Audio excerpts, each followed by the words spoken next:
بما انزل الیک، یہ ماں یہاں پر عام ہے، قرآن کریم کو بھی شامل ہے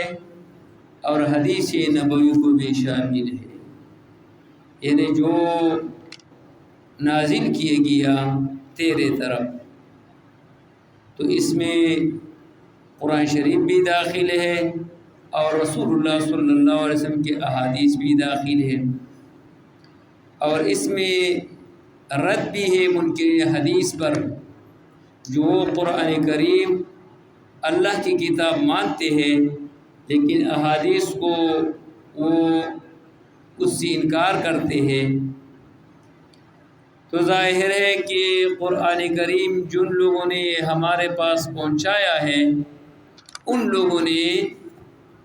احادیث نبوی بھی ہمارے طرف نقل کیے گی،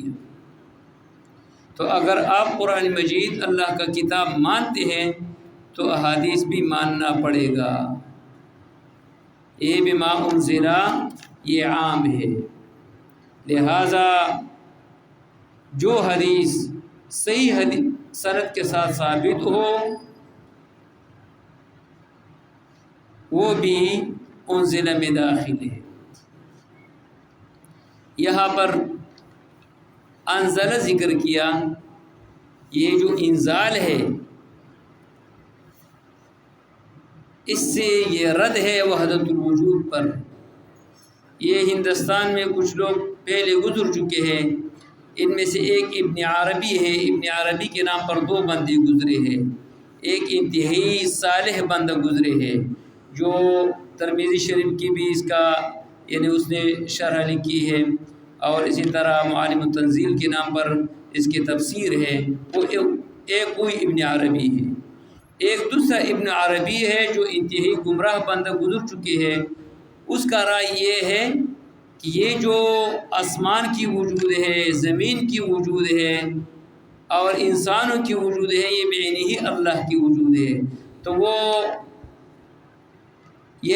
کہتے ہیں کہ اللہ اور ہماری وجود میں کوئی فرق نہیں ہے، بلکہ اللہ ہم ہے اور ہم اللہ ہے، یعنی یہ وحدت الوجود کی عقیدہ رکھتے ہیں، یعنی اللہ بعینہ ہی آسمان ہے، یعنی وجود جو آسمان کی ہے اور زمین کی ہے اور تو تمام مخلوقات کو جو وجود ہے یہ اللہ ہی کی وجود ہے۔ لہذا یہ بالکل یہ عقیدہ غلط ہے، اللہ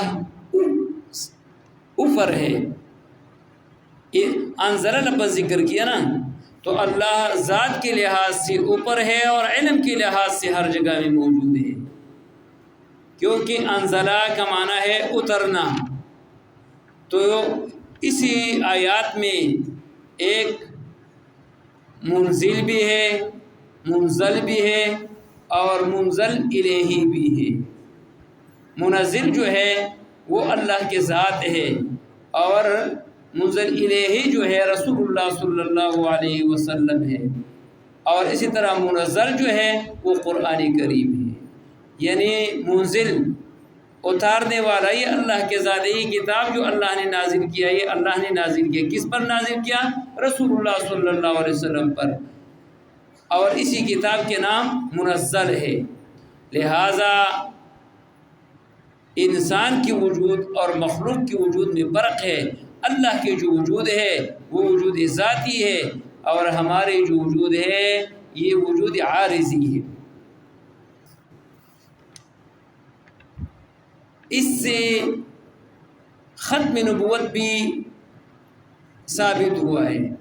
یعنی تیرے الیک بما انزل الیک، تیرے طرف ہم نے نازل کیا ہے۔ ایسے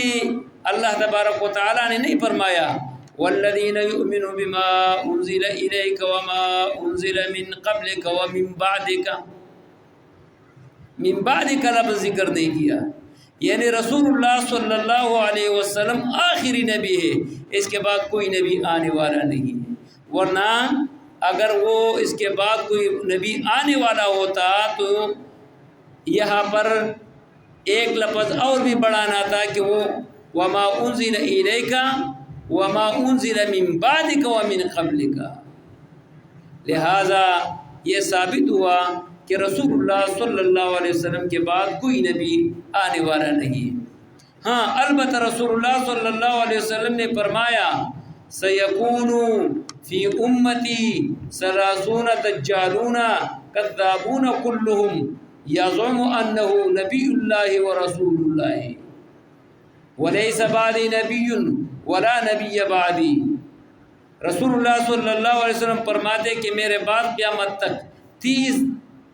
یہ دجالون آئیں گے اور سارے کے سارے وہ جھوٹے ہوں گے، اور ہر ایک یہ دعویٰ کریں کہ میں اللہ کے نبی ہوں، میں اللہ کے رسول ہوں، لیکن میرے بعد کوئی نبی نہیں ہے، ولا نبی بعد، کوئی نبی میرے بعد نہیں آ سکتے۔ اور پھر رسول اللہ صلی اللہ علیہ وسلم نے فرمایا انی رسول اللہ الیکم جمیعا، میں تم لوگوں کے لیے پیغام پر بھیج کر، یعنی وہ عجموں کے لیے بھی ہے اور عربوں کے لیے بھی ہے،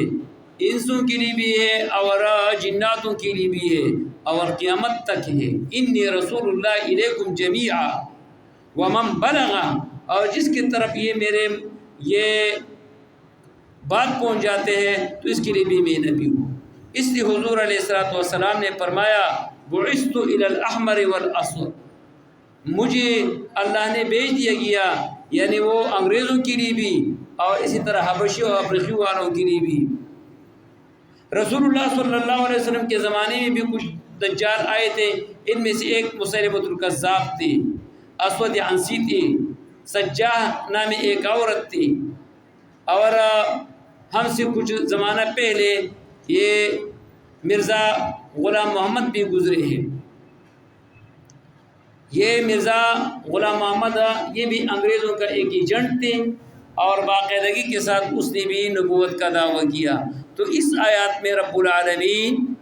ختم نبوت کی طرف بھی اشارہ کرتے ہیں کہ رسول اللہ صلی اللہ علیہ وسلم کے بعد کوئی نبی آنے والا نہیں ہے۔ والذین یؤمنون، اور یہ وہی لوگ ہیں اہل ایمان جو ایمان رکھتے ہیں بما انزل الیک، جو تیرے طرف نازل کیے گیا، یعنی رسول اللہ صلی اللہ علیہ وسلم یہ آخری نبی ہے، اور اس سے رسول اللہ صلی اللہ علیہ وسلم کا صداقت بھی معلوم ہوا کہ جو چیز آپ کی طرف آئے ہے یہ اللہ کی طرف سے ہے۔ رسول اللہ صلی اللہ علیہ وسلم نے اپنے طرف اس میں نہ کوئی کمی کیا اور نہ کوئی زیادتی کیا ہے، یہ سارے کے سارے من جانب اللہ ہے۔ تو اللہ سے دعا ہے کہ اللہ تبارک